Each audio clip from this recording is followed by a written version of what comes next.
Começar agradecendo aos doutores, doutor Cláudio e ao doutor Medeiros, pelo convite para a palestra de hoje. Estamos muito felizes de estar aqui com vocês.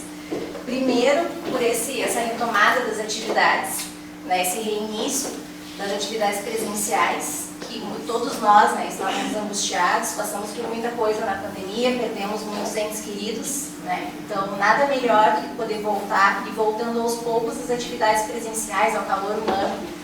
E a gente fica muito feliz por isso.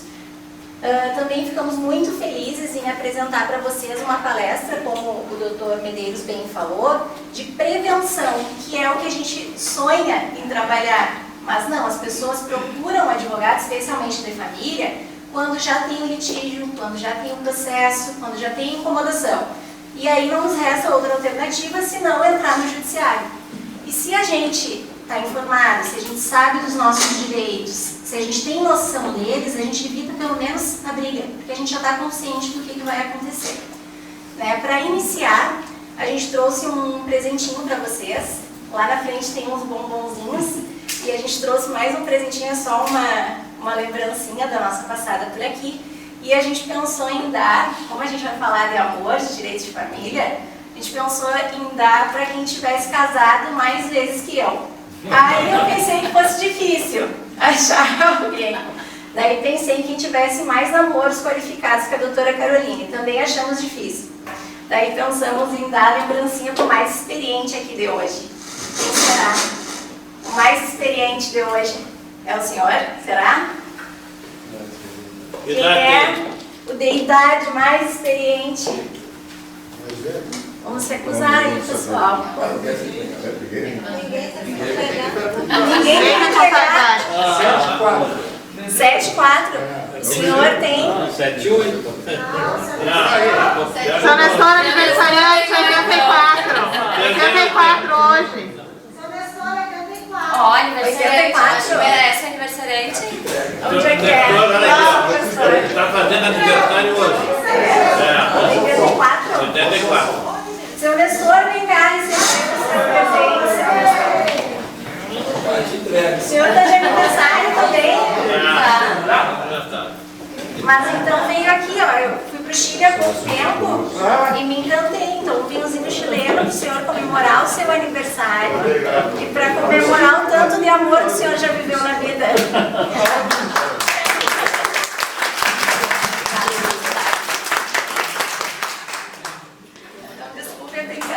Mas vamos lá o que interessa. A gente vai falar de família e sucessões, aqui está um pouquinho do nosso currículo, mas não vamos entrar nele, nós somos especialistas em direito das famílias, trabalhamos só com direito das famílias e sucessões. Alguma coisa de direito médico, que a vida acabou nos dando essa experiência sem que a gente quisesse, mas a nossa batalha é no direito das famílias e sucessões.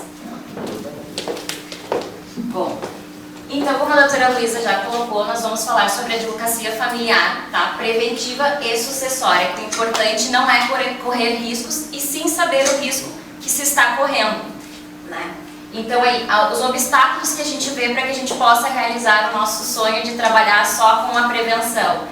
As questões emocionais envolvidas, porque sempre quando a gente está iniciando uma família, a gente não pensa no final, Mas todavia, entretanto, a gente sabe que sempre vai chegar ao final, seja em vida ou na morte, seja pela dissolução, pelo divórcio, ou seja depois pela questão sucessória, quando a gente fala aí de morte, que a gente só não sabe quando, mas um dia vai chegar para todos nós. Então, informação é conhecimento, conhecimento é poder, e hoje a gente veio empoderar um pouquinho vocês aí sobre o direito de família e sucessões.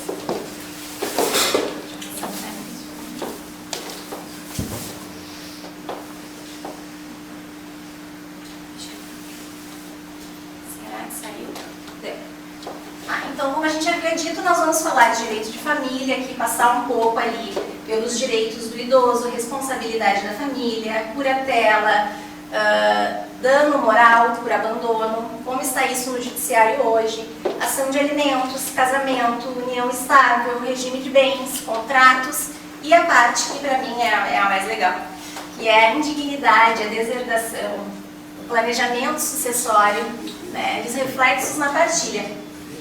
Pode ir adiante. Por que é tão importante, além de tudo que já falamos aqui, né? Por que é tão importante nós cuidarmos dessa parte familiar no outono da vida? Porque hoje a expectativa de vida de nós aqui no Brasil, dos brasileiros, está em 76 anos, no mínimo. E a gente sabe que isso é muito pouco, principalmente aqui no Rio Grande do Sul, onde a gente tem uma excelente qualidade de vida.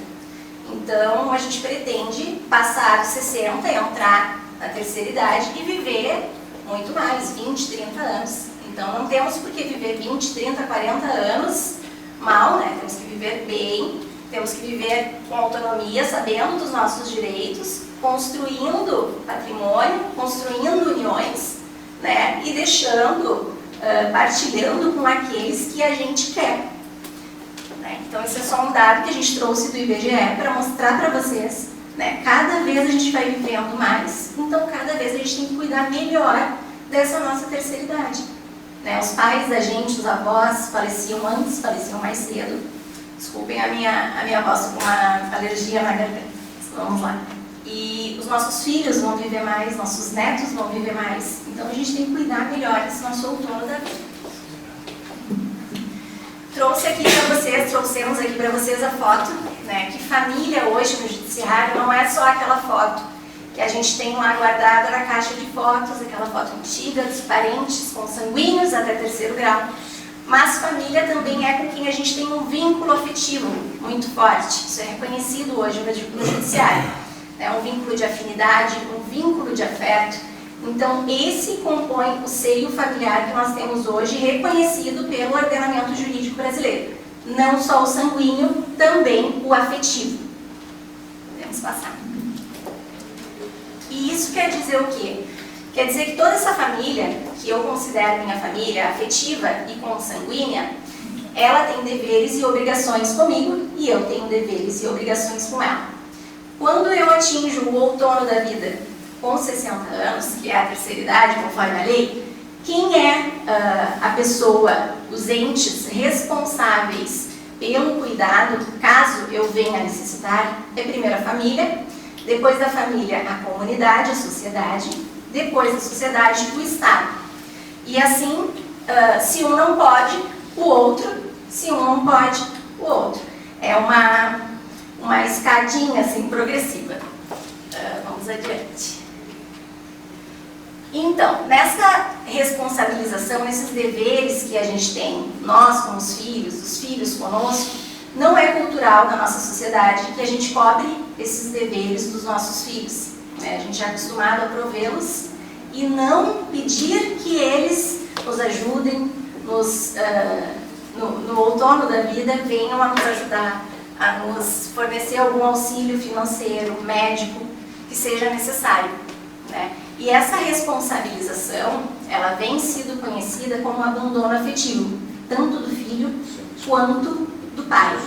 Né? Isso é uma, digamos assim, seja uma novidade no judiciário. Não há ainda um precedente unânime, não há ainda uma legislação que fale sobre isso, mas já há processos e decisões ali num percentil de 50% a 50%. Alguns acreditam, outros ainda não. Então, isso provavelmente, se nós fizermos uma palestra aqui ano que vem, teremos novidades sobre isso. O direito de família ele muda muito.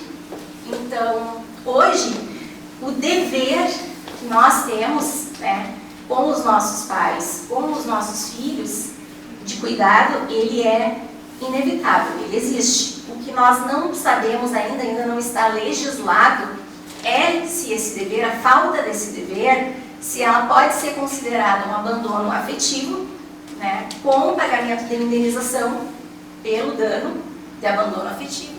E isso é uma coisa, uma novidade que ainda está, né, no judiciário. Ainda temos diferentes decisões sobre isso. Isso ainda não é uma coisa uníssona. Né, mas nós acreditamos que ainda que não haja o dever de amar, o dever de cuidar, a responsabilidade que a gente teve com os nossos filhos, ela deve ser circular, né? Ela deve ser recíproca. E quando há amor, né? Quando a gente fala de amor, isso não é pesado. Né? Isso acontece de forma natural. Vamos passar. Então, como nós não temos esse costume cultural de ingressar com a ação de abandono afetivo, e isso acontece bastante, depois nós vamos elencar os casos para vocês. Há uma tendência muito maior em ação de alimentos contra os filhos. E na ação de alimentos, o dever ele é solidário, é diferente da obrigação avoenga, que nós também vamos explicar aqui para vocês. Ela é solidária de forma que eu, sendo mãe, posso escolher qualquer um dos meus filhos para ingressar contra a ação de alimentos, contra aquele que tem mais dinheiro ou contra aquele que me ajude menos, no caso da minha necessidade. Eu não preciso entrar contra todos, né, e nem contra todos eles em conjunto. Posso escolher um só. Pode passar, gente. Aqui nós fizemos um desenho para ficar bem explicativo, né? Como eu falei para vocês da reciprocidade entre os entes familiares. Primeiro, essa responsabilidade, ela acontece aqui na linha reta. Se eu não tenho uma linha reta, essa linha reta é tanto para baixo quanto para cima para os pais, né? Mas aqui, se eu não tenho a linha reta, então eu vou para a linha colateral. Eu posso cobrar alimentos dos meus filhos, qualquer um deles, tá? Qualquer um deles. Posso escolher qual deles cobrar, ou aquele que não me ajuda, ou aquele que ganha mais, posso escolher qualquer um. Se eu não tenho esses filhos, posso escolher um dos netos, qualquer um, pelo meu critério. Se eu não tenho filhos nem netos, posso escolher os meus irmãos, né? Se eu ainda tenho pais, primeiro os pais, antes dos irmãos. Agora, e isso é um dado importante que muito nos perguntam nas consultas, a obrigação do avô com o neto, como é que funciona?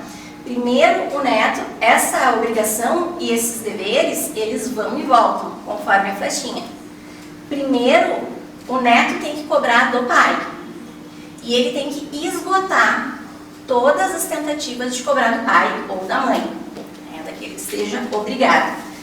E diferentemente da minha obrigação ser solidária, eu poder escolher qualquer um, o neto, ele só pode escolher o avô depois que ele tentar todas as possibilidades com os pais. Então ele vai tentar todas as possibilidades com os pais, ele não vai conseguir, daí ele pode chamar os avós. Mas ele não pode também escolher o avô.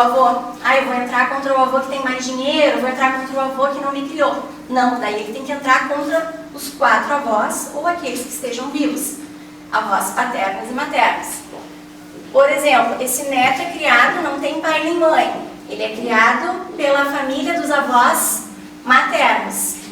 Mesmo assim, ele não pode entrar somente contra os avós paternos. Ele tem que entrar contra os 4. Para que isso seja estabelecido pelo juiz, o valor que cada um vai participar para a manutenção daquele neto. E depois, se não houver a família, né, é a sociedade e o Estado.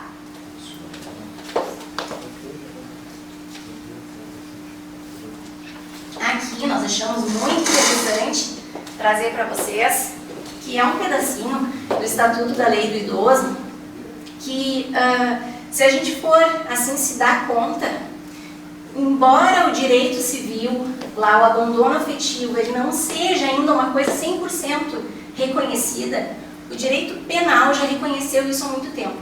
O idoso, na matéria penal, ele já tem um cuidado muito abrangente. A delegacia do idoso ela é especializada. Há um atendimento rápido, célere, medidas protetivas. Há um atendimento muito bom hoje, aqui no Rio Grande do Sul, para cuidar do idoso que precisa. Quando a gente lê assim, ao pé da letra, a lei, fica um pouco difícil de interpretar, mas isso chega no nosso escritório bastante. Né? Deixar de prestar assistência. Né? O que é isso? Eu ver que a pessoa, que o meu pai, que a minha mãe, que os meus avós estão precisando, eu simplesmente não fazer nada. Deixar. Hoje a gente vive cada vez mais. Às vezes a gente está idoso e o pai da gente idoso também. Então, eu simplesmente não olho e fecho os olhos. É isso. Está aqui. E a gente convive com isso diariamente. Abandono em hospitais tem muito. né? Isso é muito triste. Expor a perigo a integridade e a saúde, deixar morar sozinho quando sabe que já não pode. Então é isso. E tem aqui tem pena de detenção, mais multa. É grave, é gravíssimo, né? E há uma cobertura penal muito forte para isso, né? Isso pode ser denunciado pela família, pelos vizinhos e também pelo Estado, né? Pelo MP, se houver algum contato, alguma comunicação, isso pode ser denunciado e haver aí esse processo penal. Outra coisa que acontece muito pra gente, e agora vocês duvido que não conheçam alguém, reter o cartão magnético de conta bancária. Pegar o cartão magnético do pai, botar no bolso e não devolver. Isso a gente escuta assim, olha, mas eu não queria dar, mas ele pegou meu cartão, quer me devolver. E aí é aquela linha muito tênue, né? Até onde eu posso ter a minha autonomia, até onde o outro tem que ter por mim. Mas ele vai pegar assim meu cartão e vai reter? Não, não é assim, né? Induzir a pessoa a otorgar procuração. Nossa, essa chega pra gente aos montes. Assinei uma procuração, mas não sei o que é. Como assim? Inclusive tem a pena de reclusão de 2 a 4 anos, direto pro tabelião. Ó, lavrar ato notarial. Coagir idoso de qualquer forma a doar. Golpe, a gente está cheio de golpe hoje, dos mais diversos, dos melhores, que qualquer pessoa cai. Até as pessoas que entendem ali da informática. Eu caí em um, a doutora Carolina caiu em outro. Meu pai. Meu pai também. Então, a mim. Disseram que era eu no shopping, Dia das Mães. Coincidentemente, eu saí para comprar o presente de Dia das Mães. Né? Meu pai é idoso.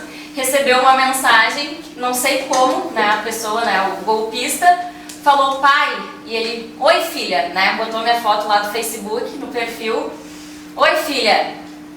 Preciso de dinheiro. Daí meu pai entregou, né? Para comprar o presente da tua mãe? Sim. Quanto? R$2.000. Meu pai transferiu R$2.000. Coitada da minha mãe, ficou sem o presente que meu pai queria dar pra ela, né? Mas enfim, aconteceu agora no... Foi Natal, desculpa. E está aqui, né? Com reclusão também. Então são coisas gravíssimas que todos estamos suscetíveis, né? Mas que para o idoso tem uma proteção especial. Também não é só para o idoso. Tem outras proteções que a gente tem hoje e pode contar na sociedade, como a Lei Maria da Penha para as mulheres, que também é uma área que funciona muito. Né? A gente costuma reclamar bastante daquilo que não funciona, né? Mas quando funciona a gente tem que aplaudir. Então a gente chega aqui naquilo que nós estávamos falando com vocês, que é a habitação. Está bem claro na lei aqui, que o idoso tem direito à moradia digna, né? Desacompanhado quando assim o desejar. Está na lei. Eu posso morar sozinha na minha casa até quando eu quiser, né? Mas qual é aquele limiar tênue que nós estávamos falando? Né? Onde entram os deveres dos nossos filhos, onde entra o orgulho que a gente tem, né? De não admitir que alguém me cuide, de saber que eu preciso de cuidado. Isso é difícil. É difícil da gente entender, da gente pedir, né, essa ajuda. Então, isso é uma coisa que a gente tem que ter muito cuidado. E bom senso, como no direito de família é tudo bom senso, né? E para dar um exemplo para vocês, assim, que fica mais, eu acho que fica mais prático, por exemplo, no direito da família com relação às mulheres, na parte do direito penal ali da Lei Maria da Penha. Se eu tenho um marido e eu estou sofrendo violência doméstica, estou apanhando, né? Eu não quero registrar o boletim de ocorrência, eu não quero chamar a polícia. Mas o meu vizinho ouve e chama a polícia. A polícia chega, registra o boletim de ocorrência e leva o meu marido preso para a delegacia, preso em flagrante. A mesma coisa acontece na lei do idoso. Então, o que vai acontecer? O meu marido prometeu que se acontecesse a ocorrência, ele ia me matar, não posso voltar para casa. Não podendo voltar para casa, uma rede de assistência vai me proteger, vai entrar em contato com a minha família, eu vou ter que ter algum outro lugar para morar de repente, dependendo da situação, ou vou voltar para casa sem esse marido está por perto, com uma medida protetiva de afastamento, né? A mesma coisa acontece com o idoso ou acontece com qualquer outra pessoa que esteja passando por uma necessidade que não consegue naquele momento cuidar de si. Nesse momento que eu não consigo cuidar de mim, né? E se eu não consigo evidenciar isso, aí entra o dever da família, o dever da sociedade, dos vizinhos, o dever do Ministério Público, né? E é comum, a pessoa quando quer se matar, o que acontece? Vem o Estado, vem o bombeiro, ajuda ela, passa por uma casa, vem o Estado, acolhe. Então é isso, quando eu não tenho mais aquela habilidade de cuidar de mim mesmo, então eu preciso acionar os meus familiares. Vamos passar para a próxima. E aí a sociedade vai atuar nisso em casas lares, o Estado vai atuar nisso também. Mas há também a curatela. E aí é a parte jurídica, a parte formal daquele pegar o cartão, sabe? Daí eu vou entregar o cartão porque eu quero ser cuidada. Eu quero financeiramente ter esse auxílio do meu filho ou daquela pessoa que eu tenho confiança. Isso a gente vê com maus olhos. Tem muita coisa aqui que a gente tem preconceito, né? A gente tem preconceito já de pedir ajuda. Acho que isso é uma coisa muito do gaúcho. O gaúcho é muito orgulhoso, né? Eu vou fazer até o fim o que tiver que ser feito. E aqui é uma coisa que a gente vê com muito preconceito. A gente vê isso dos nossos clientes. Mas é uma coisa que, se é necessária, é muito boa. Por exemplo, o curatelado, a pessoa que recebe a curatela, ela tem direito de seguir recebendo o salário daquele que era o seu curador. Então, além, né, dos direitos sucessórios, que ele poderá receber, se for filho, se for pai, enfim, ele pode seguir recebendo o salário. Então, isso é assim, o ponto mais benéfico da curatela. E a curatela, ela só existe em caso de incapacidade, né? E essa incapacidade ela pode ser absoluta ou relativa, ela pode ser transitória ou permanente, né? Há esses diferenciais. Podemos passar. Só por favor, aqui uma questão. Claro, fique à vontade. Na curatela. Curatela, você quer dizer que o direito do curador persiste após a morte do... O salário? É. O curador recebe, digamos que ele receba a aposentadoria, Certo. tá? E ele tem a curatela do seu filho, ele é o curador do filho. Quando ele falece, o filho passa a ganhar a aposentadoria dele. Um exemplo prático, ficou mais fácil.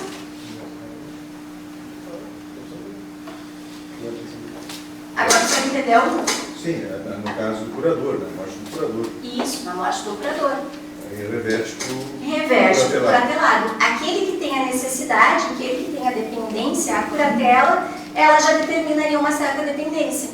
Então, eu sou curatelada, que tenho essa dependência, passo a receber os proventos daquele que tinha a responsabilidade por mim. Muito provável com a nomeação de outro curador. Exatamente. Ele leva junto o novo curador esses dois salários? O novo curador, sim. Sim, ele que recebe pelo curatelado. Ele vai ter os dois benefícios. Exato. Exato. Isso da Previdência Oficial. Na Previ, por exemplo, também vai entrar nisso. Da Previ. Se eu sou curadora do Sim, sim. e eu falecer, ele vai receber a minha aposentadoria do INSS e da Previ também. Eu acredito que as duas têm uma... Claro, fica à vontade, doutora. Na verdade, sim. E passo. Há um reajuste, Qual é né? seu nome? João. Senhor João, a gente teve um caso, inclusive, onde o curador faleceu e nós entramos primeiramente contra o INSS e, na sequência, obtendo a pensão do INSS, a gente conseguiu solicitar junto à Previ. Claro que tem que comprovar a dependência desde sempre, né, desde antes. Provavelmente, assim, inicialmente eles tendem a ver essa questão antes da maioridade, tá?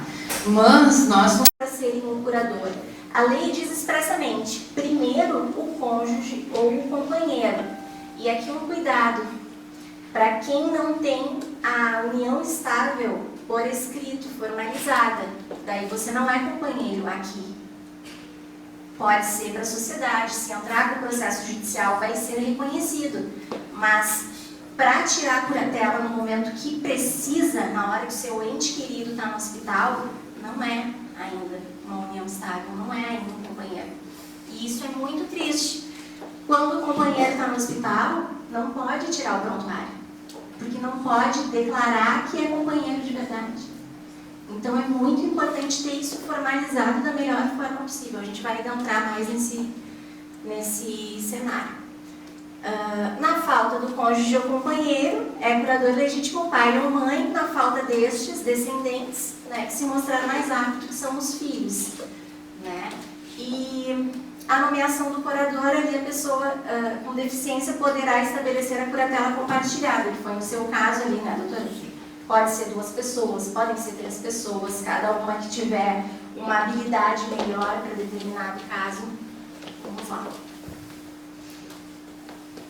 Como funciona o processo? E é aí que morre um pouquinho assim daquele nosso preconceito. Eu não posso entrar e pedir a curatela de quem eu quiser, para ganhar uma grana, né? Não funciona assim. Eu preciso ter um laudo específico que contenha todas as necessidades da pessoa, que tenha auxílio da doença, que tenha por escrito do médico que ela é incapaz, no que, há quanto tempo. Isso é muito muito visto, assim, é a primeira coisa que o juiz vai olhar é esse laudo. Então, a gente sabe que o médico não vai dar um laudo desta magnitude para qualquer doença, então é uma coisa muito séria mesmo, tem que ser uma incapacidade verificada, tá? Quando há um caso de um acidente ou de uma doença que chega sem avisar, a gente pode colocar nesse processo ali todas as provas, comprovando a necessidade de urgência e sai um termo de curatela provisória. Normalmente isso é muito sério e muito rápido. Tá? Depois, ainda tem uma chance, com a citação e a audiência de entrevista, tem uma chance de impugnar essa curatela. Dizer, não, eu não quero. Eu não quero ser curatelado por esse filho, pelo meu pai, ou eu não me sinto incapaz. Eu sou capaz. A lei prevê essa fala, e aí o juiz vai decidir. Tá? Temos até a prova pericial, que é obrigatória nesse processo, para ter a sentença. Depois da sentença, quando a sentença transita em julgado e eu tenho uma curatela, ela é levada à averbação do meu registro civil. Então fica lá averbado que eu estou sendo curatelada, fica o tipo de incapacidade que eu tenho, para que eu estou sendo curatelada, se são só em alguns atos ou em todos da vida civil, se é só para pagar conta ou se é só para comprar imóveis, fica tudo detalhado.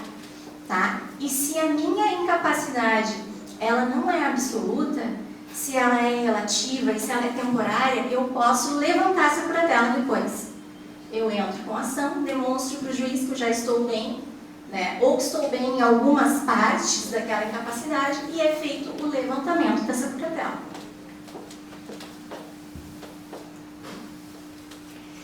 Os deveres do curador, aqui temos mais uma proteção, né? Ele tem que prezar pela saúde do curatelado, ele tem que prestar contas de 2 em 2 anos, né, ao judiciário, né, administrar o patrimônio e sem autorização do juiz, ele pode fazer ali poucas coisas.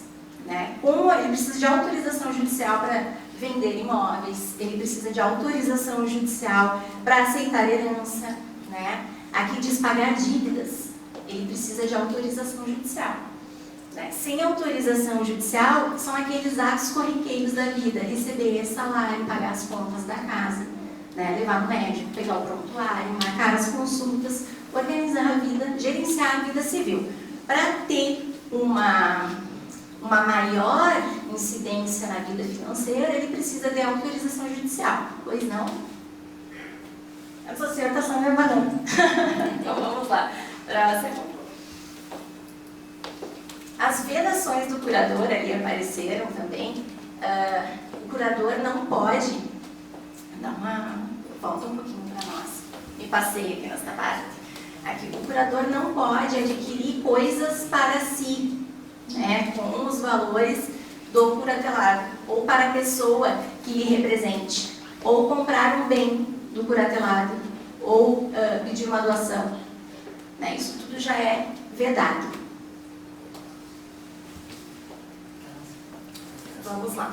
Hoje nós temos, e que é a super novidade aqui no direito de família, é a autocuratela. A autocuratela, ela está entrando agora no nosso direito de família, mas ela está sendo recebida de braços abertos pelo judiciário. Também, se daqui a um ano nós voltarmos a conversar sobre isso, não sabemos como vai estar. Mas hoje já está sendo muito bem vista aqui pelos profissionais do direito. Nós trouxemos um exemplo de doenças neurológicas degenerativas, que são aquelas que podem nos acometer em qualquer momento da vida, né? Tivemos casos bem diferentes já no nosso escritório, e a gente sabe que essa doença vai chegar em algum momento que vai me incapacitar para alguma área.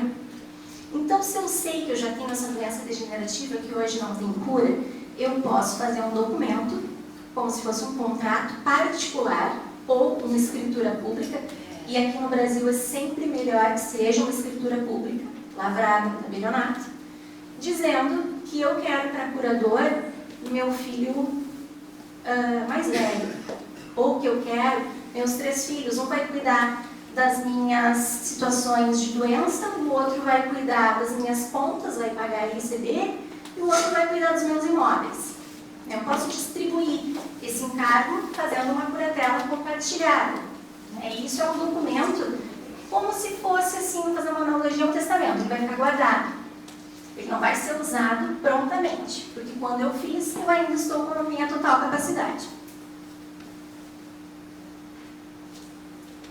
Quando for necessário, quando houver a minha necessidade, o meu filho que foi nomeado para isso, o meu pai que foi nomeado para isso, vai pegar esse documento, vai ingressar com aquela ação que nós conversamos lá no judiciário, levar aquele atestado médico da data da interpretação do processo e vai solicitar ao juiz a curatela, que daí vai deferi-la nas formas que eu estipulei no tabelionato.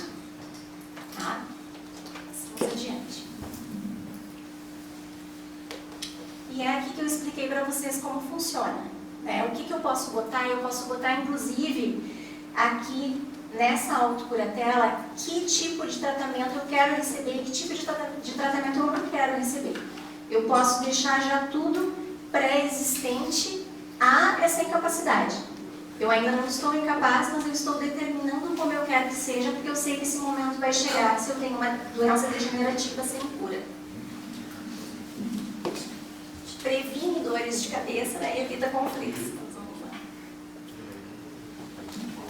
Aí eu vou passar a palavra aqui, trocamos os lados.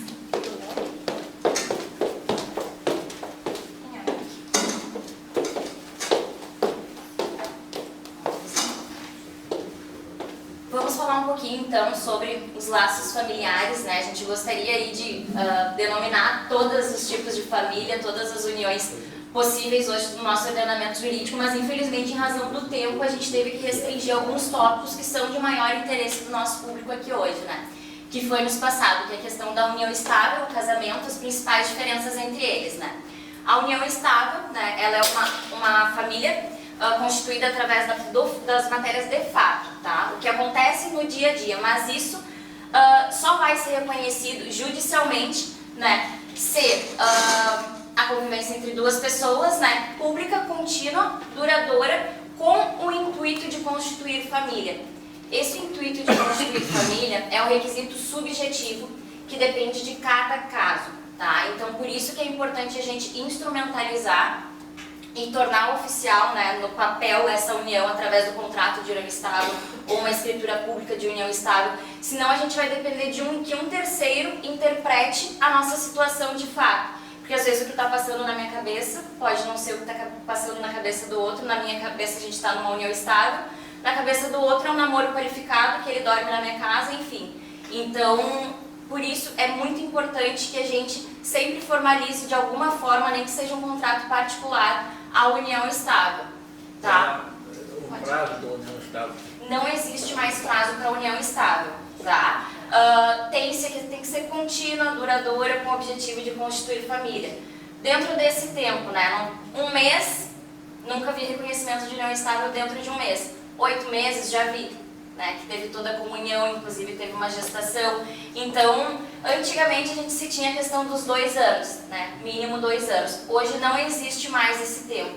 Hoje, o que pesa mais e diferencia a união estável de um namoro qualificado, por exemplo, é justamente essa questão do requisito subjetivo, a intenção de constituir uma família ou não, dividir a vida a 2. Né? Aí entra as questões dos deveres da união estável, de lealdade, de cuidado com os filhos.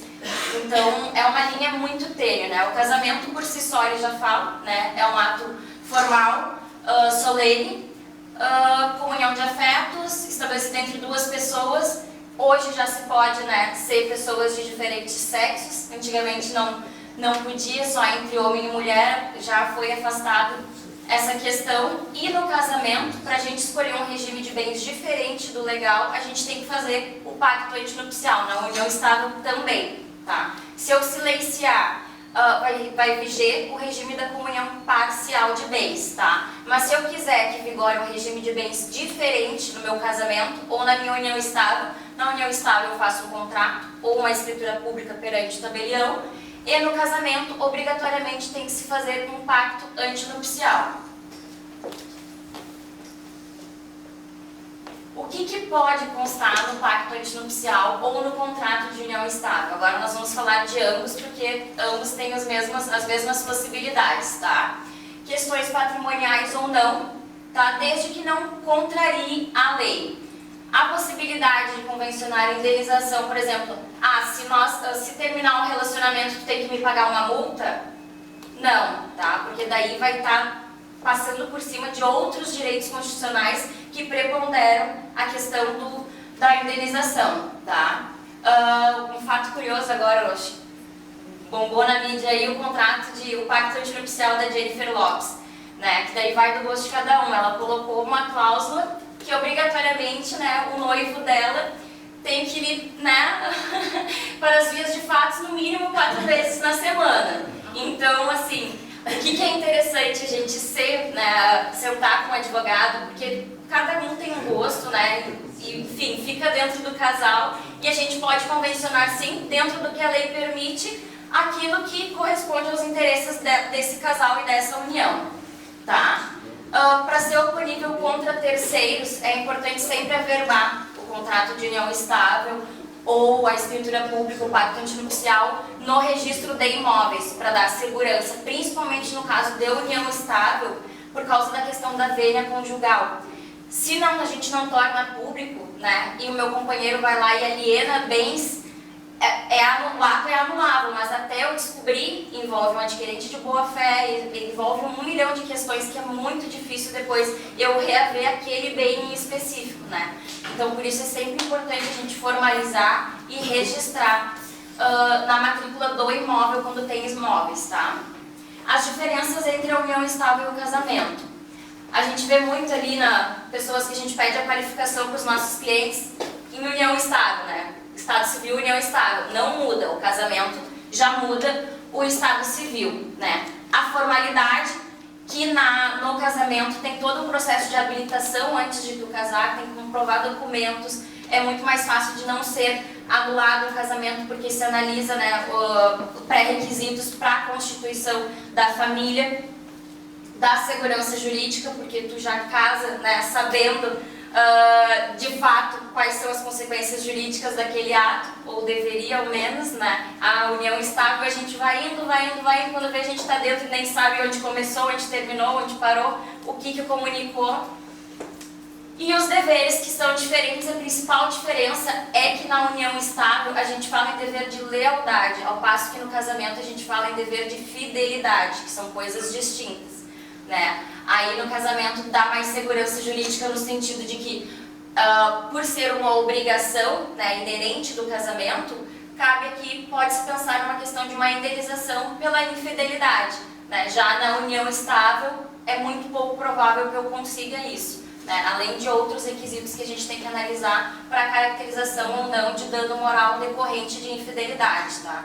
O ato tem que ser feito com a intenção de expor o outro ao ridículo, né? De expor o relacionamento para se sobrepor ao outro, pormenorizar o outro para me achar, né? E expor isso em público. Então, hoje já há reconhecimento de indenizações, mas não são todos os casos. A maioria acaba não dando em nada, né? Mas a jurisprudência ela vai se alterando, que nem a doutora Luísa colocou. Pode ser que a gente volte aqui ano que vem e já esteja pacificado que cabe, né? Ou não cabe, enfim.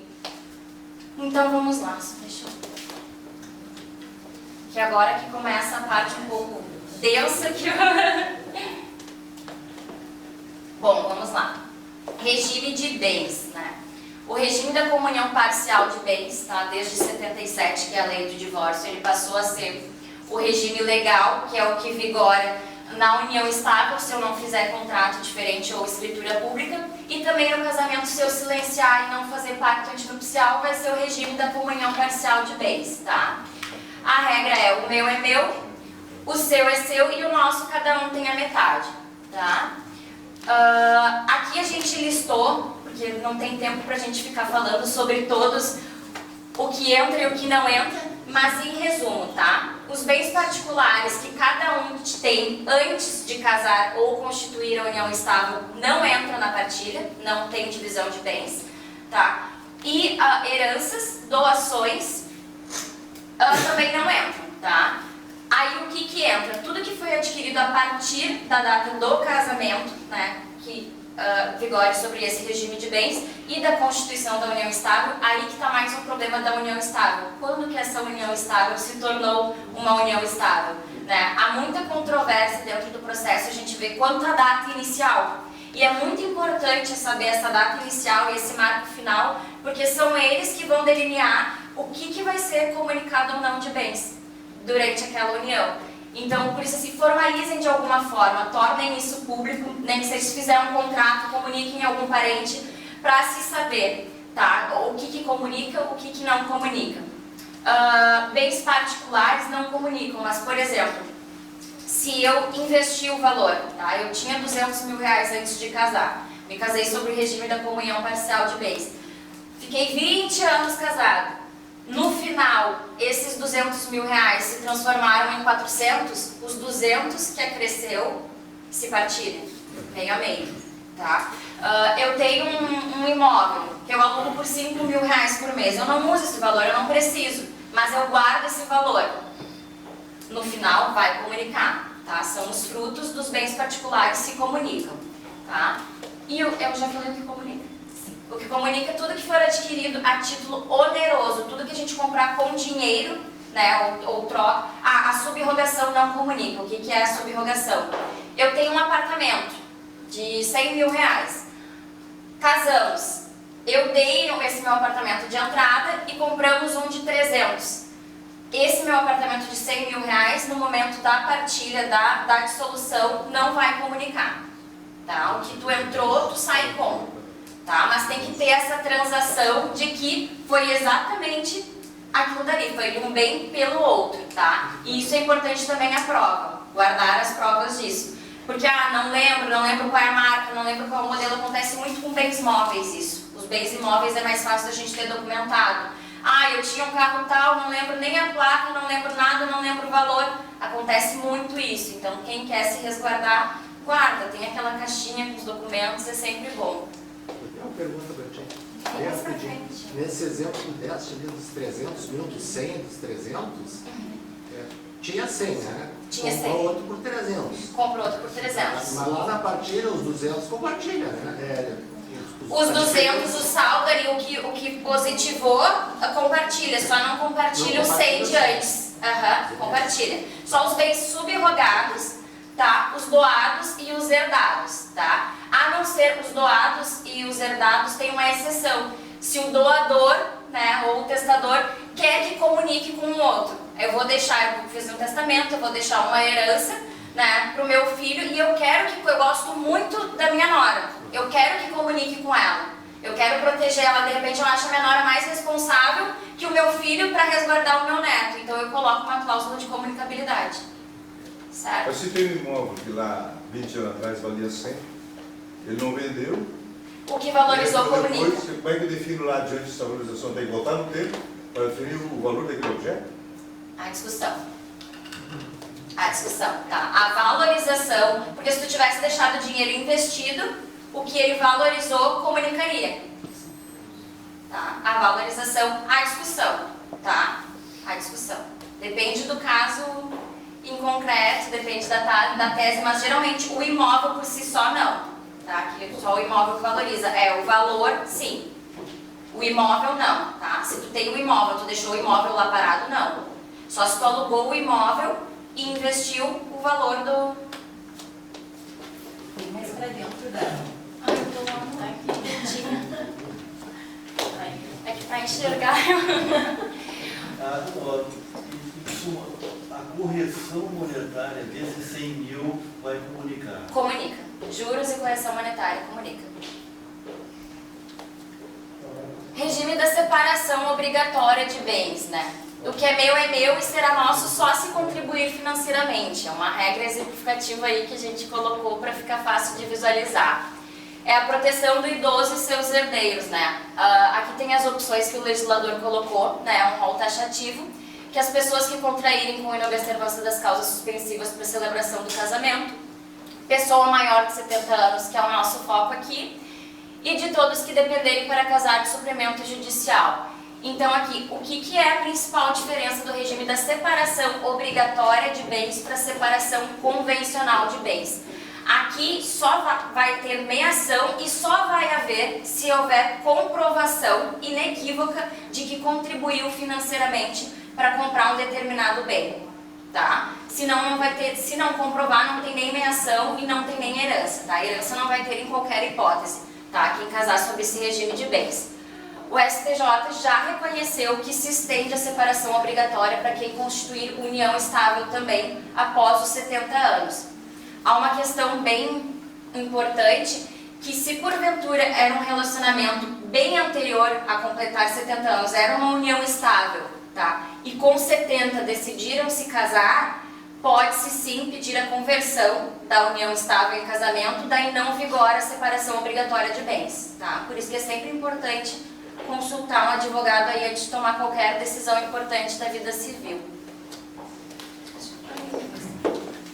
Também é importante consultar um advogado aqui, porque se eu quis casar com 70 anos e se eu quero compartilhar os meus bens com o meu companheiro, com o meu marido, se eu quero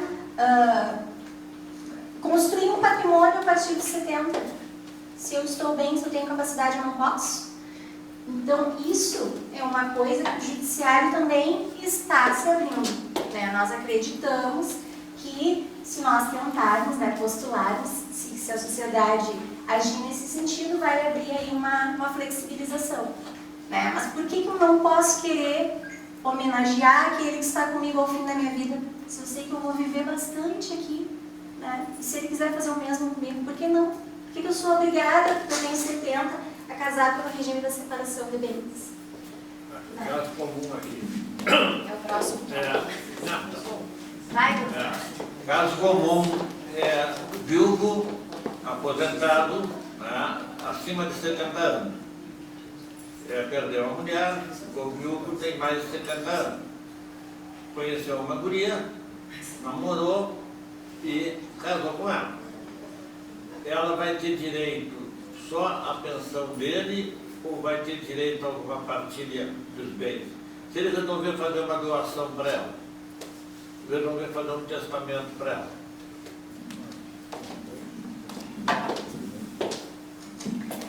Bom, a questão do testamento, tá? Foi justamente o que a doutora Luísa colocou, que vai ser o nosso próximo tópico. Aqui, eu só faço uma diferenciação antes da diferença, né, com a separação convencional de bens, é cada um com o seu, tá? E aqui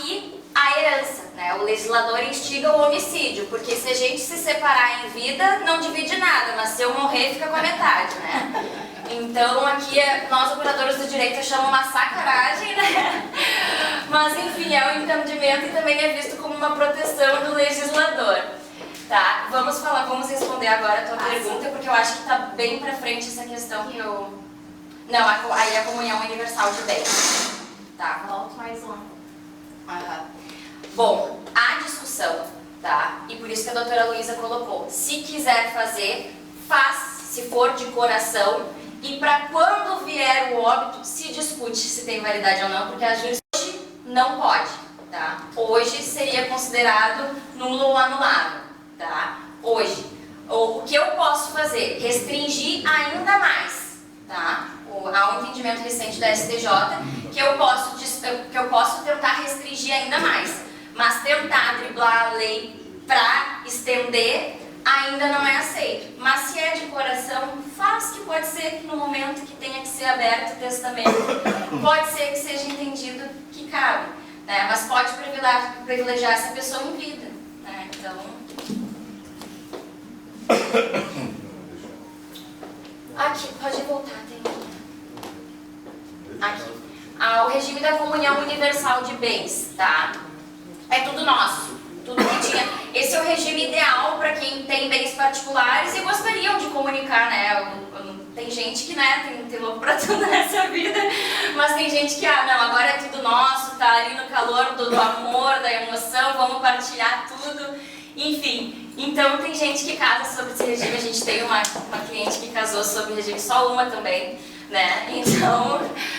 era considerado regime legal, antes a lei impunha, né? Era obrigatório, a gente não tinha opção. Hoje a gente tem opção, né? Então, casados antes de 77, obrigatoriamente acabaram se casando pelo regime da comunhão universal de bens. Entra tudo, tá? Meio a meio. Pode avançar, doutora Luísa. Temos algumas exceções, tá? Que são os doados ou herdados com cláusulas de incomunicabilidade ou subrogados em seu lugar.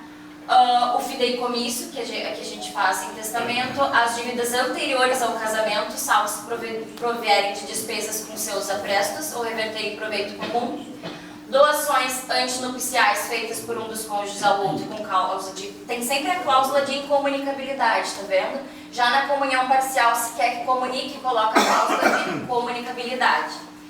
E os bens referidos no artigo anterior da comunhão parcial de bens, que é a questão da pensão, os instrumentos de trabalho, né, o salário, não se partilha, tá? E isso aqui é mais uma coisa também que pode causar um litígio, porque a gente combina entre si. Não, vamos partilhar tudo, mas aquela casa a gente deixa fora. Tudo bem, mas contratou um advogado que não sabia que tinha que colocar a cláusula de incomunicabilidade. Então é muito importante comprar sempre um advogado especialista daquela área. A gente já viu aqui que tem as doutoras maravilhosas. O doutor. Vamos adiante. E o regime da separação final dos aquestos, né? Que ele não é utilizado justamente porque ninguém sabe de fato como ele funciona. Porque é assim, ó, o que era meu antes continua sendo. O que eu adquirir durante é meu enquanto estivermos juntos, mas no fim será nosso. Durante o casamento se aplica as regras da separação de bens, mas na partilha comunhão parcial, é meio a meio tudo aquilo que foi adquirido a título oneroso, né? Só que eu não vejo vantagem prática porque também precisa da vênia conjugal, quem é casado por esse regime, que seria uma vantagem, né, para quem casa na separação de bens, principalmente quem é empresário, para não precisar sempre do outro cônjuge para assinar. Transações acaba escolhendo da separação de bens justamente porque aqui precisa-se que seria o ideal, né, para empresários, mas infelizmente o legislador acho que pecou e fez correndo esse regime de bens e não explicou muito bem a utilidade prática dele. E temos também a opção do regime misto, que dentre essas opções legais a gente pode mesclar, né, regras e fazer um instrumento próprio, né, para aquela relação, regime de bens próprio para aquele relacionamento, para aquela família. Doutora, e a conta conjunta? A conta conjunta partilha. Bem que já bem que nada. A conta conjunta partilha. A regra, não façam conta conjunta. Doutora, comunhão total de bens. faleceu a esposa, continua, eu viro herdeiro do sogro, é isso? Aí, quando vocês fazem essa pergunta, eu preciso de papel para montar, para enxergar a cadeia. Herdeiro, né? É com o total de bens. Tá. Faleceu a esposa.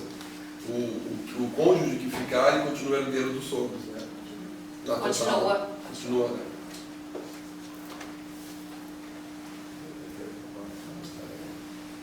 Já tá todo mundo pensando aqui no que vai fazer, né? Isso a gente recomenda, tá?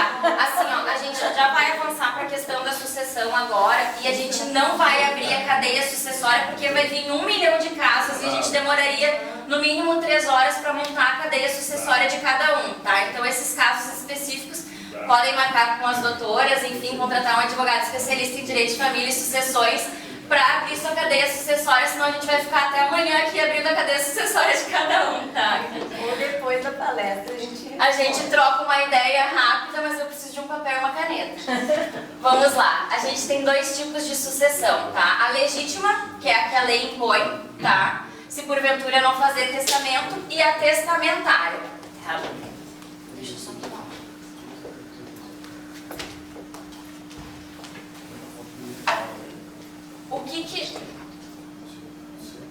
A sucessão legítima, ela se aplica para quando eu não fizer testamento, né? Eu não gosto de pensar na morte, mas infelizmente o legislador já pensou por mim, então se eu morrer ele já tem previsto lá quem é que vai herdar todos os meus bens, se eu não dispor, né, contrário disso. Então assim, a gente segue a ordem da vocação hereditária, eu gosto de fazer a montagemzinha da CIS, tá? Descendente, ascendente e cônjuge ou companheiro em concorrência, tá? Como descendente ou ascendente, irmãos e sobrinhos, tá? A gente segue uma regra assim, tá? Só vai para os irmãos e para os sobrinhos se porventura, né, não tiver nenhum desses 3, tá? Que são os herdeiros necessários, tá? O descendente, ascendente, cônjuge e companheiro, tá? E também só vai para os ascendentes, a linha só sobe se porventura não tiver descendente. Se eu tiver um filho, uma filha, já não vai para os meus pais, tá?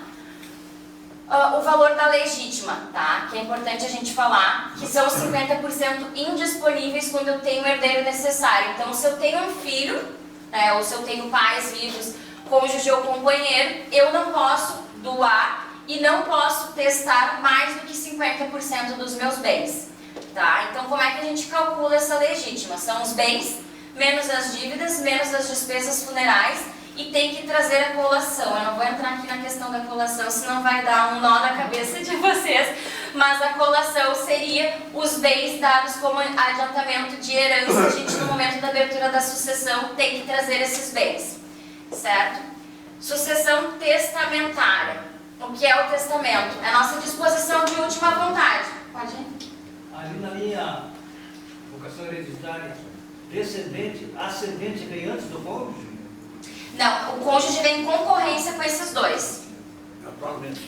Descendente, ascendente, cônjuge e companheiro é como se ele estivesse do lado dos 2. Tem cônjuge, ascendente é meiação, 50-50. Não, temos uma diferença grande aí entre, já vou entrar nesse tópico, entre meiação é uma coisa, herança é outra coisa. A gente já vai frisar isso novamente para não dar confusão em vocês. Diz que a participação do cônjuge é uma coisa atual. Oi? Não tinha antes. A participação do companheiro é atual, tá? A partir de 2017 mudou. Mudou. Vamos lá. O que é o testamento? É a disposição de última vontade, inclusive eu posso fazer de próprio punho, posso fazer digitado. Qual é o melhor dia para fazer? É hoje, né? Que a gente está bem, que a gente está vivo, né? Porque a gente não sabe o dia de amanhã, então o melhor, o quanto antes a gente fazer, melhor. Preciso ter bens materiais para fazer? Não. Tá? A gente pode, bens imateriais, tais como, sou colorada, quero a bandeira do meu time em cima do meu caixão, né? Quero que toque o hino do Internacional, quero ser cremada, né? Quero que tenha sanduíches no meu funeral, enfim. Essas questões a gente pode, uma questão muito importante, pode reconhecer paternidade. Não quis contar para a esposa, não quis abrir um filho fora do casamento, né? Não quis apanhar em vida, bota no testamento. Tá?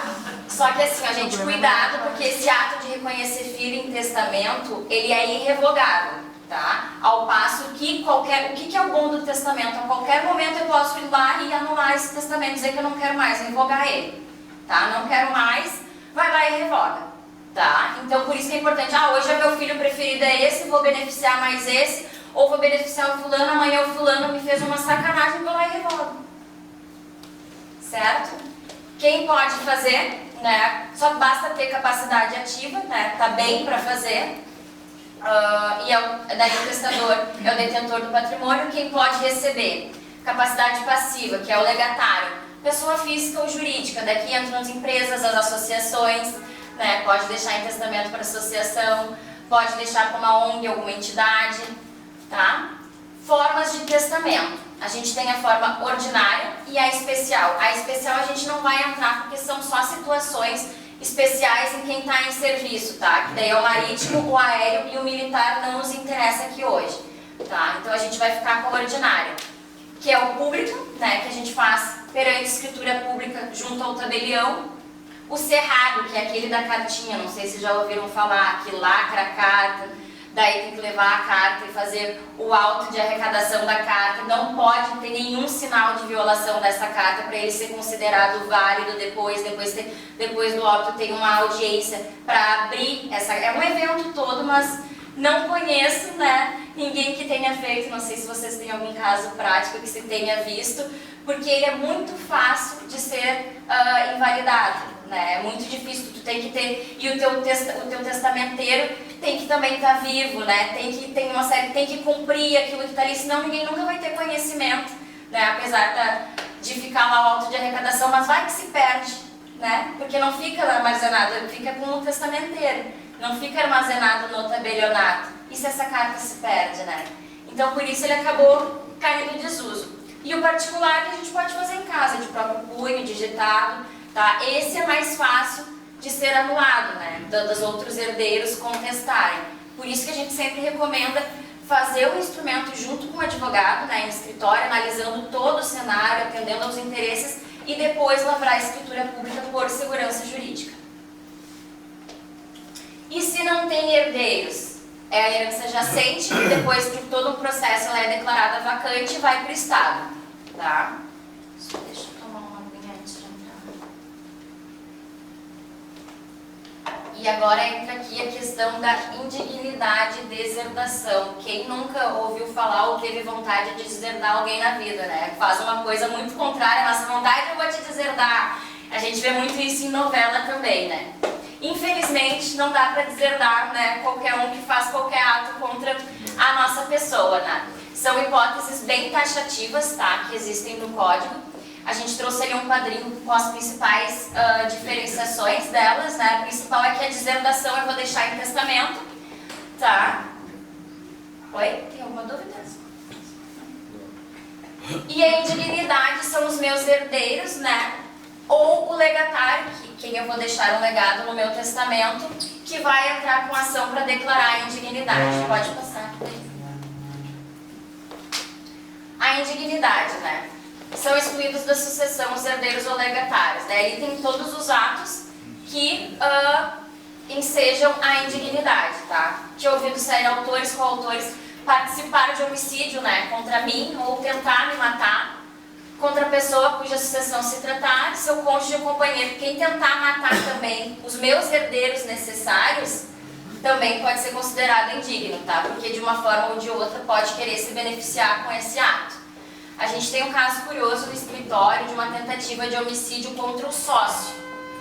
Tá em discussão ainda, a gente está aguardando a decisão, mas a tese, nós somos advogadas do que é o acusado, mas a gente está aguardando a decisão porque eles tentam aplicar a tese de indignidade para não dar direito à ameação ao nosso cliente, sendo que a indignidade é uma matéria da sucessão. Mas olha aí a jogada dentro de direitos de família, então estamos curiosos, acreditamos fielmente que não vai se aplicar, né? Mas a briga tá feia, tá grande, tá? Que houverem acusado caluniosamente em juízo o autor da herança ou incorrer em crime contra sua honra, injúria, difamação, calúnia, cônjuge ou companheiro também entra. Violência de meios fraudulentos inibirem ou obstarem a herança, dispor livremente, né? Se me forçarem a fazer um testamento, né, e os meus parentes estiverem alerta, os meus herdeiros estiverem alerta, o problema daqui é a prova, né? Eu tenho que falar, tem que ficar registrado para que os outros possam agir depois, né? Depois da minha falta. Se eu perceber, fui lá e assinei, né? Não era bem o que eu queria, né? A questão do testamento, ela pode ser revogada, tá? Então, depois essa pessoa que forçou, né, eu a fazer isso que eu não gostaria, pode ser considerada indigno e perde o direito à herança. E tem que ser declarada por sentença, tá? Não é um processo bem extenso. Deserdação, né? Quem pode ser deserdado? É mais interessante que a gente pode fazer em vida, né? Mas daí tem as hipóteses, tá? É só contra filho, companheiro e cônjuge não cabe porque a lei não prevê, tá? E esses rolos são considerados taxativos, é aquilo dali e deu por enquanto, mas o direito de família e sucessões ele vai se moldando de acordo com a cultura. Ofensa física, injúria grave, relações ilícitas com madrasta ou padrasto, desamparo do ascendente em alienação mental ou grave enfermidade, certo? Posso deserdar aquele, mas esse inciso ele se torna sem utilidade prática, né? Porque quando eu tiver com alienação mental ou grave enfermidade, eu não vou poder testar e eu só posso deserdar em testamento, né? Então fica complicado aplicar na prática esse inciso, mas ele existe e a gente pode tentar melhor botar, se o fulano, eu sei que vai me abandonar, se o fulano me abandonar, que ele seja deserdado. Pode passar. Bom, a renúncia da herança, tá? Se eu não quiser receber o patrimônio de quem eu sou herdeiro, eu tenho que fazer isso dentro do processo, né? Ou por escritura pública e é irrevogável, eu não posso voltar atrás, tá? Ao passo que a indignidade e deserdação na questão sucessória, eu sou considerada, se eu fui declarada indigna ou deserdada, é como se eu tivesse morta. Então, os meus filhos recebem o quinhão hereditário que eu teria direito, tá? Ao passo que a renúncia, não. É como se eu não existisse para aquele inventário, para aquela sucessão, tá? Então, a gente tem que tomar cuidado e isso foi feito justamente pela questão de fraude, né? Senão, eu sou devedora da Receita Federal, né? Se eu for receber um quinhão hereditário, a Receita vai ficar sabendo, eu quero fraudar a Receita, eu renuncio para o meu filho receber e meu filho me dá, né? Então, aí foi mais uma questão de proteção do legislador. Herança e meação, aqui só para pontuar, para tirar aquele nó da cabeça, né? A meação é metade dos bens comunicáveis pertencentes ao casal, tá? A depender do regime de bens escolhido. São os bens do casal, tá? No momento do óbito, meu companheiro e minha companheira, se aplica a nós a partilha de bens, vai ter direito à metade, tá? Essa é a meação. Herança, se eu tenho cônjuge ou companheiro sobrevivente, é o que sobra disso. Primeiro se tira a meação do cônjuge e do companheiro, e se cabe, né, meação no regime de bens, tem que tomar cuidado com isso. A herança é o que vai sobrar dessa meação. E daí entra aquela ordem sucessória ali.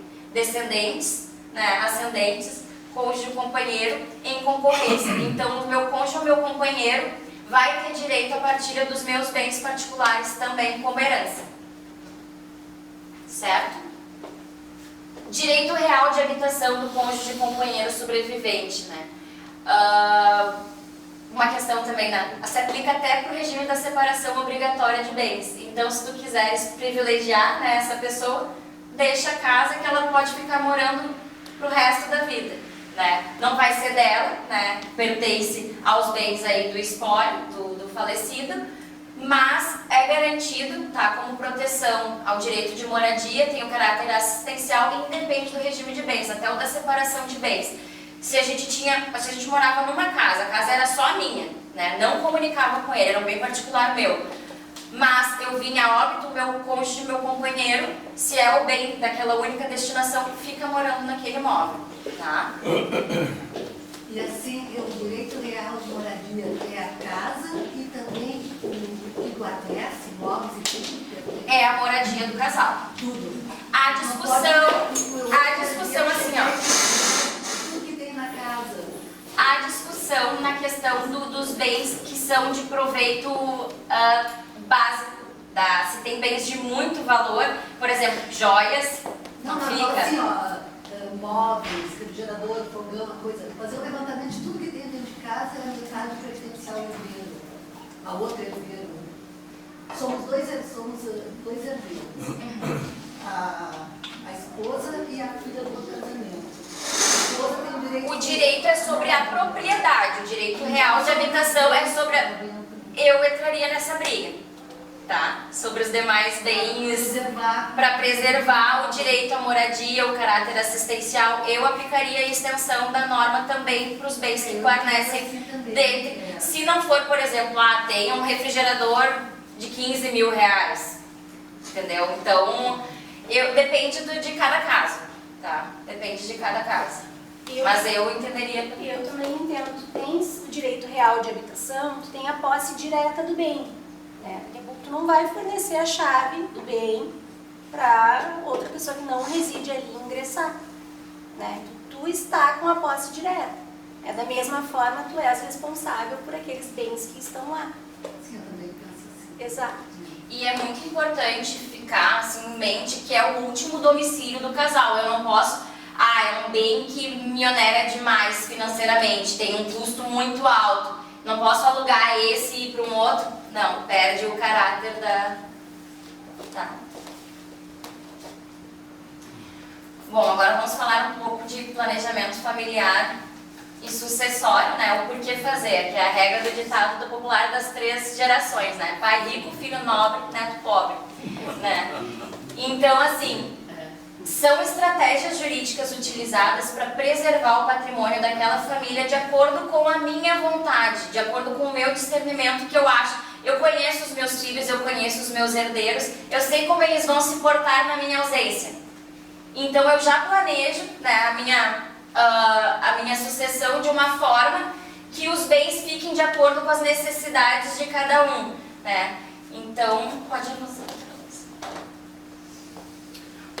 O planejamento sucessório ele é uma proteção familiar, que é proteger quem a gente ama, tá? Então, dentro dos objetivos, né? Amenizar potenciais conflitos familiares decorrentes da falta de um membro da família. Tem sempre aquela pessoa que é apaziguadora, né? Que quando não tá, a briga tá feita, ou quando tem briga é a que, né? Então, pensa assim em vida, as pessoas já brigam, imagina quando essa pessoa já não tá mais, né? Então, proteção dos bens para sua permanência e continuidade na família, que é justamente isso. Era a casa dos meus pais, eu quero que continue na família, né? Então a gente pode fazer instrumentos para que fique protegido o patrimônio dessa forma, de acordo com a nossa vontade, organização da sucessão, segurança jurídica e redução do impacto tributário.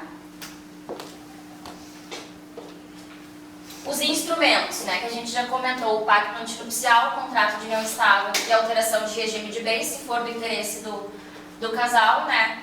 Doação, que daí a gente pode colocar a cláusula que se deve trazer a colação ou não, né? E também tem que cuidar a questão da parte disponível, se for doar para quem não é herdeiro necessário. Testamento é uma ótima forma, né? E é a que menos a gente gasta para fazer, a que não dá quase nenhum ônus hoje. Eu recomendaria o testamento, eu acho que todos deveriam fazer testamento, né? Inclusive a gente faz testamento, fez testamento, né? Holding, né, familiar, fundo privado, cláusulas especiais nos contratos de incomunicabilidade, impenhorabilidade, usufruto, reversão, preferência, family office, que é a contratação de escritórios especializados em direito de família para manutenção desse patrimônio, previdência privada e seguro de vida. O seguro de vida é um ótimo planejamento sucessório para quem não quer gastar e para quem não tem muito patrimônio, né? Então é uma ótima opção. E o seguro de vida é a única forma de fugir do inventário, tá? E fora a holding familiar também, que dependendo das disposições que colocar, tu coloca o inventário para dentro do contrato social, que era o que a gente estava conversando antes ali. Previdência. Poderia falar um pouquinho mais sobre essa outra? Também não foge. Oi? Essas VGBL, Previdência, pelo menos no banco informaram que não entra no inventário. No inventário? Que já tem os beneficiários indicados, né? Já se tem o beneficiário, sempre quando tiver o beneficiário indicado, não entra.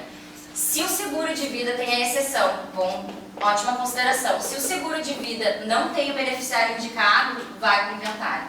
Caroline, essa holding é uma coisa nova, né? Oi? Holding? A holding familiar é uma coisa nova.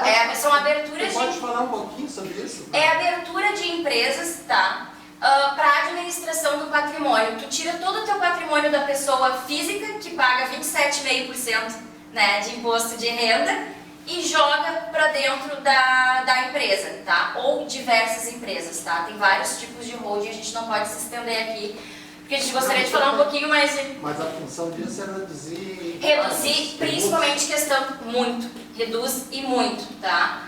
Tem impostos que reduz de 27,5% para 1,5%, a depender da transação, tá? A questão para quem é pensionista não consegue, porque tem a questão de declarar na tua pessoa física, para ti vale a pena jogar para dentro da pessoa jurídica, tá? E fazer essa organização do teu patrimônio e já fazer toda a tua questão sucessória dentro do contrato social, tá? Dessa holding. Dentro da holding. Tá? A holding nada mais é que uma empresa. Tá? Usaram esse nome bonito aí para vender, mas é uma empresa. São empresas e a depender da família, o que a gente recomenda, só o cuidado, né? No mínimo 2 milhões em patrimônio para fazer essa movimentação, porque é um instrumento muito caro, tu precisa de um escritório que tenha advogado de família e sucessões especializado, você precisa de um advogado tributarista, um direito empresarial, tá? E ainda um contador muito bom. Então se chama da engenharia do direito de família, é a holding familiar.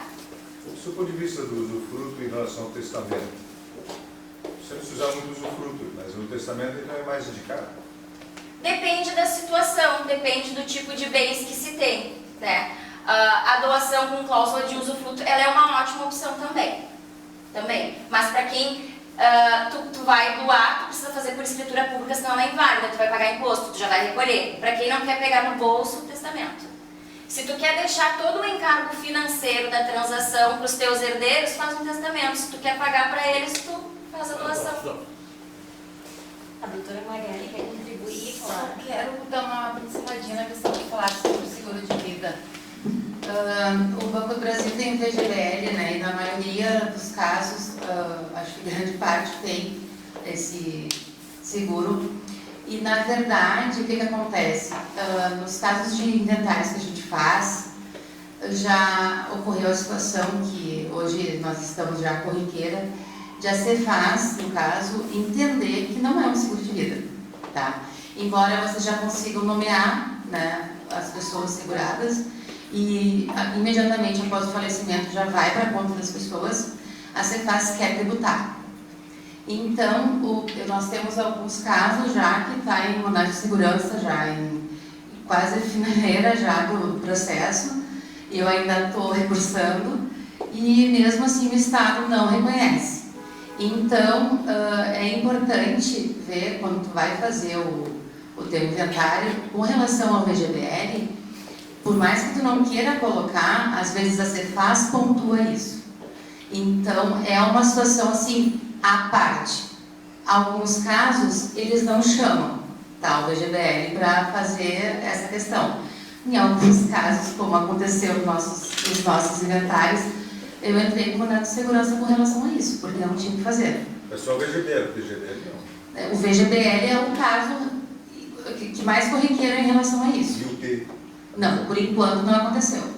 Tá, eu recebi o VGBL como beneficiário agora da minha irmã, faleceu, eu recebi agora, esse ano, na declaração, entrar como tributado. Foi inventariado? Não. Tá, e vocês abriram o inventário? Como? Vocês chegaram a abrir o inventário a respeito da sua irmã? Sim, mas isso ficou fora. Ficou fora, e a Cefaz não chamou naquele inventário que vocês abriram? Não, porque então, a maioria está correndo, né? Melhor ainda, entendeu? Então, fecha a conta e passa a régua, é isso aí. Nem declaro. Não, a questão é exatamente essa, já foi como benefício para o senhor. O senhor era o beneficiário, no caso, né? Isso. Pois não? É só o imposto estadual, que 4, 5%, né? O que a alíquota? Nós vamos falar sobre. Do VGBL, tá falando? Não, a alíquota depende do que for... O ITCMD. Exatamente, o imposto de transferência em causa da morte, daí. Tá. Nós vamos falar sobre Aí, uma conforme foi o valor do patrimônio, depende da alíquota. Obrigada, É o doutora. próximo tema. Obrigada pela contribuição. Então vamos lá, os reflexos tributários na partilha, né? E esse leãozinho aí que nos assombra, né? Nos assombrou agora. Então, assim, se a gente achou que depois de morto, né, ia se livrar, não. O espólio também tem que fazer declaração, né, de imposto de renda, fica esse encargo para os nossos herdeiros.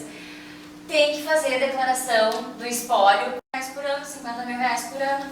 É uma alternativa, tá? Um pouquinho a mais que esse valor vai sendo... Anualmente ele vai corrigido, tá? Hoje é o PF, ano passado era 21, agora está em 23 e uns quebradinhos. Mas Tá? essa transferência pode ser, ele, por iniciativa, para transferir para os herdeiros ou tem que ser caracterizado como doação? Se tu quer acima de R$30.000, se não me engano, acima de 30, obrigatoriamente tem que ser por escritura pública, tá? A doação. Qual foi a tua pergunta, me desculpa? Como é? Não, se a pessoa quer se beneficiar desse Se for amante, pode ser considerado nulo, tá? Pode ser invalidado o ato. Ele vai gradualmente transferindo o valor lá por conta dele, normalmente. Tem que cuidar a questão da parte disponível, tá? Tem que cuidar muito isso, senão se um dos herdeiros interessados vê que está se esgotando o patrimônio, então tudo isso tem que se tomar muito cuidado para depois não sofrer as consequências jurídicas. O nosso tempo está esgotando, gente. Mas eu posso fazer assim, eu posso doar 30 mil para o meu filho e colocar no imposto de renda quando eu fizer que eu doei para o meu filho, não preciso fazer esse tipo de Não, tu pode doar 30 mil, tu pode. Põe no imposto de renda que eu doei. Sim, pode declarar. Deve declarar. Deve declarar. Inclusive depois para trazer a colação, né? Deve declarar e aí não vai pagar a alíquota. É isso, gente. Acho que Era isso. Tem mais alguma? Nós tínhamos para compartilhar com vocês. Oi. Tem mais uma pergunta lá. Falou que doação via declaração de imposto de renda, reciprocamente, até 50 mil não tem imposto estadual? Não é exatamente 50 mil, tem que calcular ali, faz a calculadora, doutora, como é que tá hoje. É UPF, até 2.000 UPFs, tá? O PF é o índice de correção utilizado para fins fiscais e ele se atualiza anualmente. Até o ano passado era 48, eu creio que estão... 49, eu calculei antes de vir, mas é um número quebrado, eu esqueci. Então, Hoje, isso, UPF. hoje são até 2.000. 2.000 UPF. Unidade de padrão fiscal. 23.340. Unidade de padrão fiscal, tá? Essa tabelinha vocês vão ter acesso, quem quiser tirar foto também. Aqui, mais uma pergunta. Uma pergunta. Traduza em português camonione o que é comunicar. Comunicar é partilhar. Ah, tá. Desculpe, mas é um termo jurídico que... Eu já tinha deduzido, Mas é um termo jurídico que tenha ficado aí com dúvida, para não gerar mal entendimento de ninguém. Peço desculpas por... às vezes a gente se casa. Mas então a gente trouxe um pensamento para encerrar aqui com vocês. Queríamos agradecer, né, de novo, agradecer novamente, né, a participação de todos. Estar aqui é muito mais aprender para a gente, né, do que especificamente ensinar ali como é o direito de família. E a gente fica à disposição para os questionamentos, para as dúvidas, para o que vocês precisarem. Obrigada.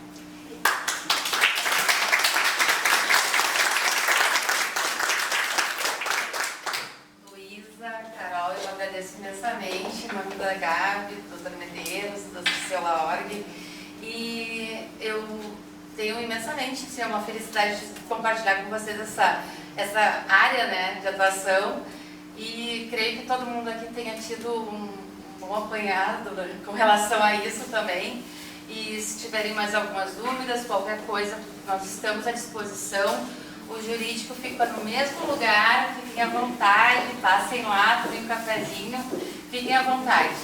Agora, eu gostaria de saber...